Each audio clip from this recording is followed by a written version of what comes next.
好，上到嚟呢個8A 座30樓 A， 實用面積1014尺，係一個4房1套連工人套房嘅單位。入戶見到經過玄關位呢度已經有一整列嘅一個鞋櫃啦。之後我哋望翻呢一個客飯廳位置，呈現長形嘅設計啊，闊有3.3米，長有成7米啊，空間感非常之大。而且旁邊呢度咧，發展商好貼心嘅，而且做埋一啲特色嘅牆身㗎啦，木紋嘅特色牆身。跟住另外仲可以望住呢個咁靚嘅河景，向住東北嘅。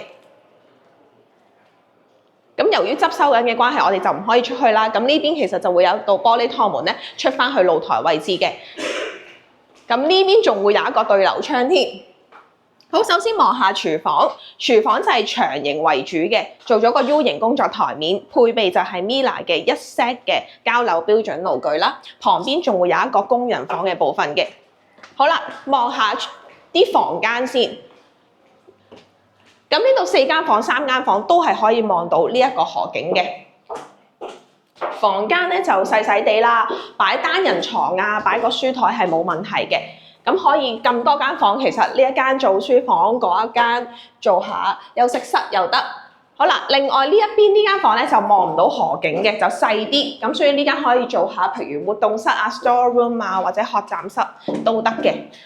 另外望埋個主人房先，主人房咧就做咗角窗設計啦，所以採光度咧又增加咗嘅。另外仲可以望到個咁靚嘅河景，而旁邊嘅山景咧都一覽無遺。好，我哋再望下呢一個主人房嘅浴室。咁浴室咧非常之齊全嘅，有晒浴缸啦，同埋淋浴間。咁旁邊咧就做晒一啲非常之特別嘅現代感設計啦。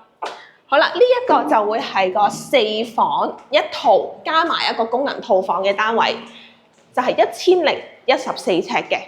咁都係望住呢一個咁靚嘅河景。